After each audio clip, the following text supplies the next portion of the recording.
ahora empezaremos con el tema cero, es decir, conceptos necesarios que ustedes interioricen perfectamente para poder explicar la asignatura con más comodidad.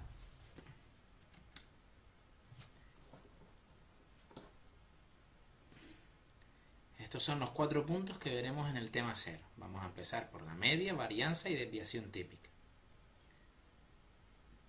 Imagino que la media la tendrán muchos de ustedes bien interiorizada, pero bueno, les recuerdo que si tenemos 5 alumnos en una clase, la media será sumar todas sus notas y dividirla entre el número de sujetos.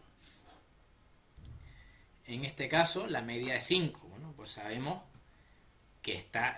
interpretarla porque sabemos que está en el punto medio. Bueno, pues no es una clase muy buena ni son unos auténticos desastres.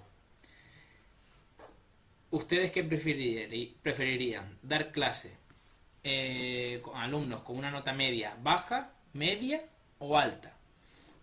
Bueno, pues muchos de ustedes podrían decir con una nota media alta. Otros pueden preferir baja porque hay más optimización, más hueco para optimizar el rendimiento. Eso ya depende de ustedes. ¿Y ustedes qué prefieren? ¿Dar clase con alumnos con notas muy variables? Es decir, hay unos poquitos alumnos con notas bajas, otros alumnos con notas medias, otros con alumnos con notas altas. ¿O prefieren dar clase con alumnos más uniformes? ¿Y cómo sabemos si la clase es uniforme o variable? Pues calculando la varianza y desviación típica. La varianza nos informa de la variabilidad de las notas en este ejemplo. Y es la media de la diferencia entre el valor entre la nota de un alumno y la media de toda la clase elevada al cuadrado. Aquí tenemos una de las formulitas para calcularla y así lo hacemos. Bueno, pues vemos que la varianza es 2. ¿Eso es mucho o es poco? Bueno, pues es muy difícil interpretar correctamente la varianza a no ser que estemos acostumbrados a calcular la varianza de las clases. Y antes ustedes supieron interpretar perfectamente la media, la nota media de la clase. Pero la varianza es más complicado porque no están acostumbrados a calcular esto. Por ejemplo, si yo les digo, es un ejemplo que me voy a inventar, que la media de ribosomas de los girasoles es 38 en cada célula, ¿eso es mucho o es poco? Bueno, pues no lo saben, a no ser que hayan estudiado biología, pero bueno, como les digo, esto es un ejemplo que me acabo de inventar, así que no vale para nada. Pues la varianza, para poder interpretarla, lo que tenemos que hacer es compararla con otras clases, calcular la varianza de otras clases y así sabremos si una clase tiene una variabilidad alta, es decir, si tiene alumnos con diferentes niveles, o tiene una variabilidad, una varianza baja, alumnos con notas similares. Una vez que calculamos la varianza, que como pueden ver es al cuadrado, si calculamos la desviación típica, la raíz cuadrada, habremos calculado la desviación típica. Así que en el ejemplo anterior, con las notas, la desviación típica es 1.41. Bueno, aquí les dejo un ejercicio para que ustedes practiquen. Así que ideas que ya tenemos que tener en la cabeza: media, varianza y desviación típica. Y además es muy importante, muy recomendable, que sepan calcular la varianza con la cabeza. Es decir, yo les doy una serie de datos y de igual forma que ustedes saben calcular la media, sepan en su cabeza cómo se calcula la varianza.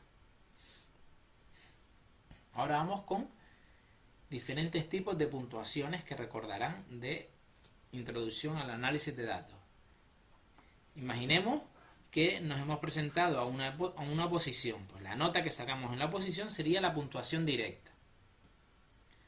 La puntuación diferencial sería tu nota menos la media de la clase. Menos la media de todos los que se han presentado a la posición. Así que si tú tienes una puntuación directa de 33, ¿eso es mucho o es poco? No lo sabemos. Y si yo te digo que tienes una puntuación diferencial de más 3, ¿eso es mucho o es poco? Pues quizás sigues sin saberlo, pero por lo menos sabes que has quedado por encima de la media. Porque si es positiva, quiere decir que tu nota 33 menos la media, en este caso es 30, es 3. Es positiva, queda por encima de la media. Pero esto sí es informarnos si es mucho o es poco. Así que en psicología es muy frecuente utilizar las puntuaciones típicas, que es la puntuación que has obtenido en la posición menos la media de todo entre la desviación típica. Y casi siempre, las puntuaciones típicas van desde -3 hasta +3. Así que si yo te digo que has tenido una puntuación típica de 1,5, bueno, pues si va desde -3 hasta +3, pues bueno, pues ya sabemos que las cosas están bastante bien. Aquí les dejo otro ejercicio para que ustedes practiquen calculando la puntuación típica de cada sujeto.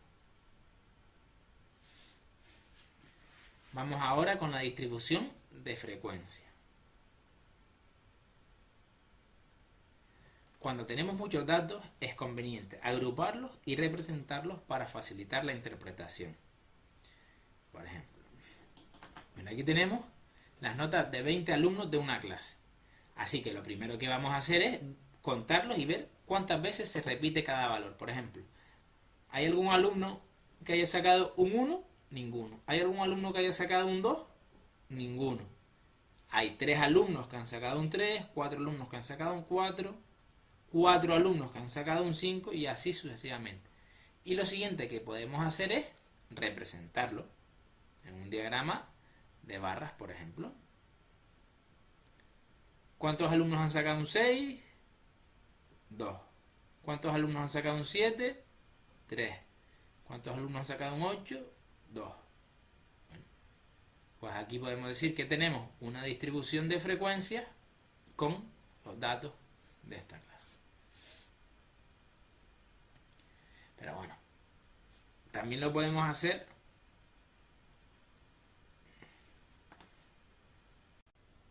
ahora. Vamos a ver un ejemplo con la inteligencia de 1000 alumnos, aunque aquí solamente podemos ver los 197 primeros. Como tenemos tantos alumnos, los vamos a los vamos a agrupar en intervalos. ¿Cuántos alumnos tenemos con una inteligencia entre 54 y 57? 1. Bueno, que no lo pueden ver aquí, se los digo yo. ¿Cuántos con una inteligencia entre 57 y 60? 2. Y así sucesivamente.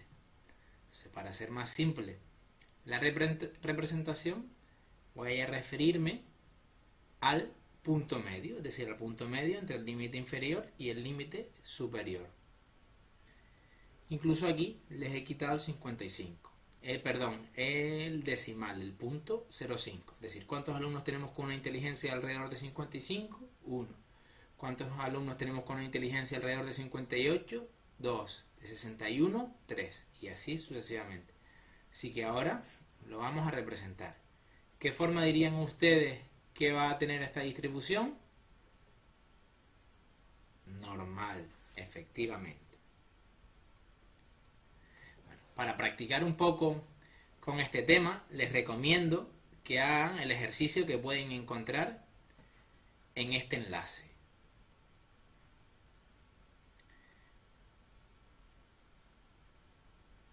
Vamos a pasar ahora a probabilidad.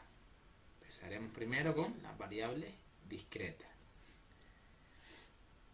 Si tiro un dado, ¿cuál es la probabilidad de que me salga un 2?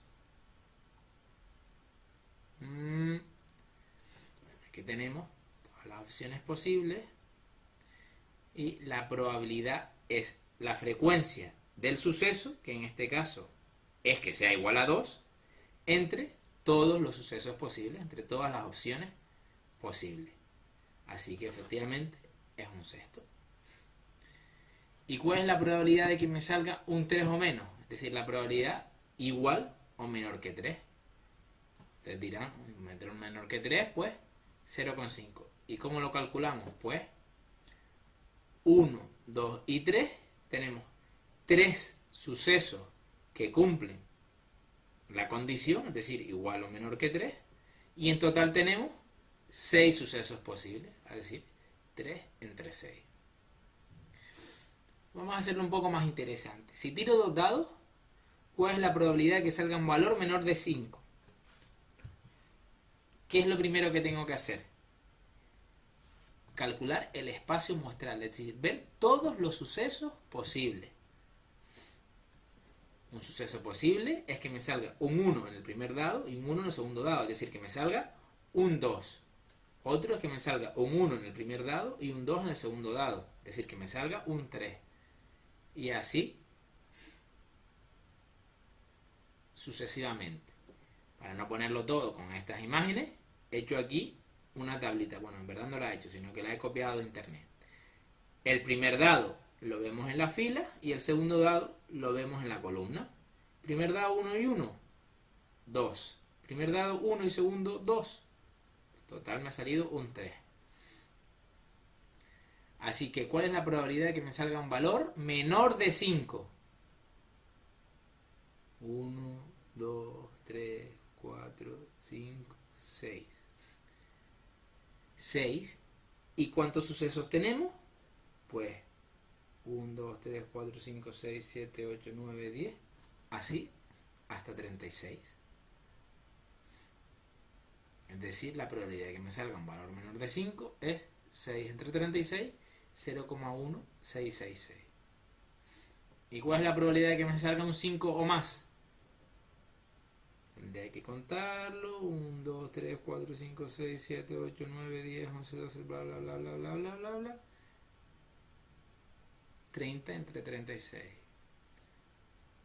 Pero si se fijan, menor de 5, 0,1666. Así que si yo simplemente hubiera restado 1 menos 0,1666, habría conseguido este resultado. Menor de 5, 5 o más, es justo lo inverso. Y como la probabilidad es un valor entre 0 y 1, pues restando 1 menos menor de 5, habría conseguido el resultado para 5 o más. Ahora tendrían ustedes que practicar con dos dados de 5 caras y con valores negativos. Bueno, lo primero que tendrían que hacer es el cuadro con todas las opciones. Así que en este me sale un menos 2 y un menos 2, menos 4, menos 2 y menos 1, así para todo.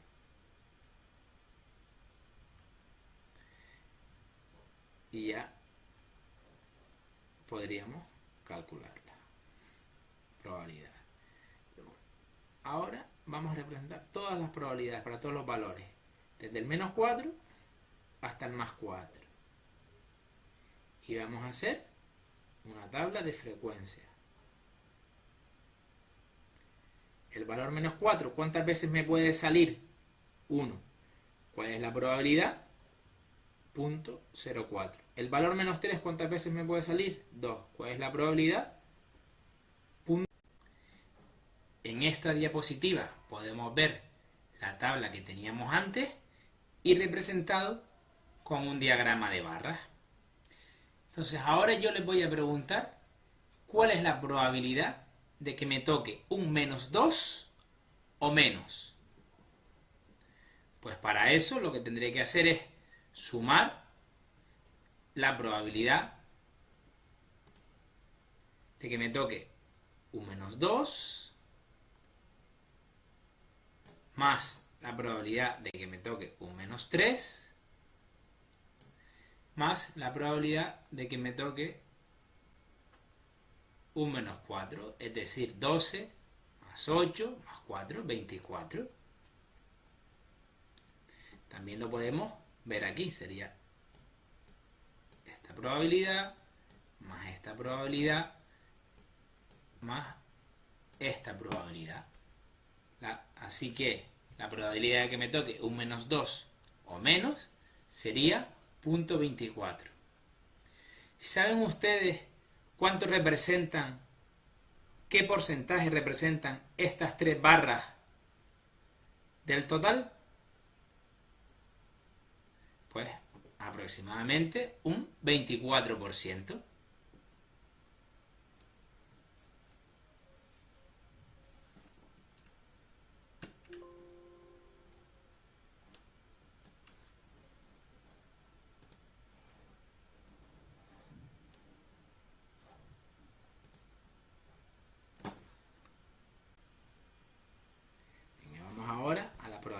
variables continuas.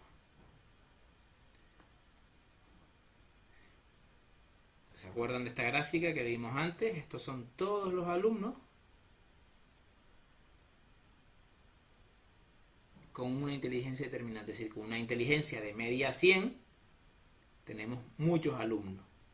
Con una inteligencia de 58 tenemos poquitos alumnos. Y también les he puesto debajo las puntuaciones típicas. Aquí las puntuaciones directas, en la X, y en la Z las puntuaciones típicas. Así, ¿cuál es la probabilidad de que un alumno tenga una inteligencia igual o menor a 103? Tenemos aquí. ¿Y cuáles son los pasos? Venga, pues vamos. En primer lugar, tenemos que calcular su puntuación típica. Así que una puntuación típica de 103, una puntuación directa de 103 equivale a una puntuación típica de 0,20.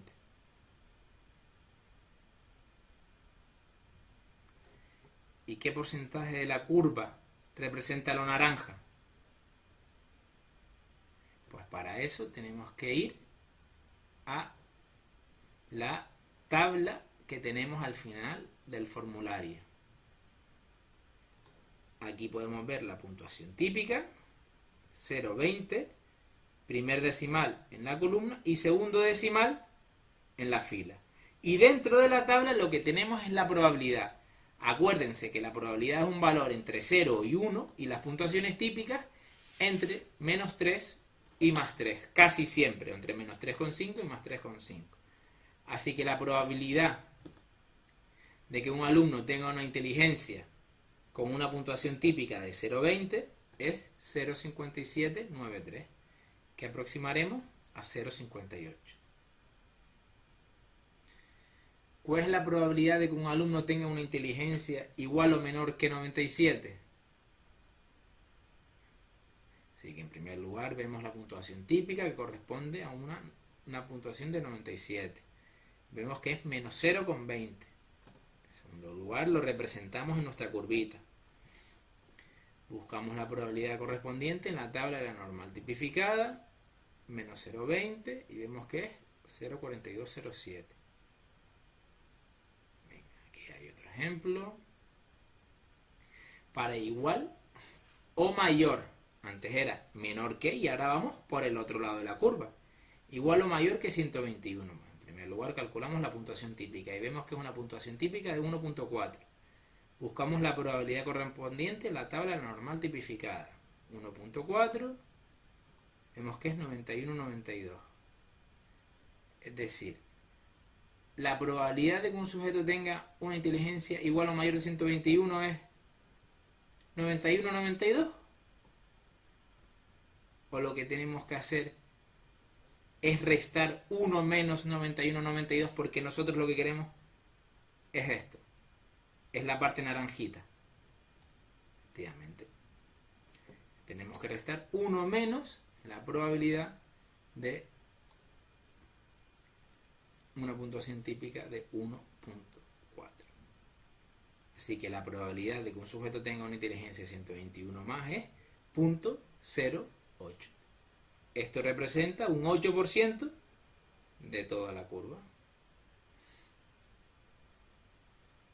Aquí tienen otro ejemplo con igual o mayor para que ustedes practiquen.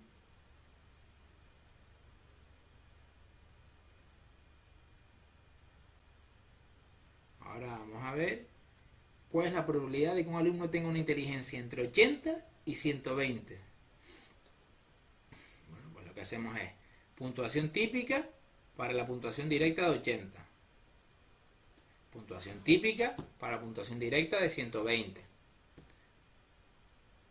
Así que queremos calcular qué porcentaje representa lo naranja de toda la curva. Así que vamos a buscar ahora las probabilidades correspondientes en la tabla. 30, la probabilidad es 0,918. Y vamos ahora para el otro valor, 933, 0,9082. Es decir, esto azulito, esta parte de aquí representa el 0.0918. Y todo esto representa 0.9082. Así que ¿cómo calculamos lo naranja? Pues restamos de este valor de 0.9082 0.0918. Así que aproximadamente es 0.82. Aquí tienen otro ejercicio para que ustedes practiquen.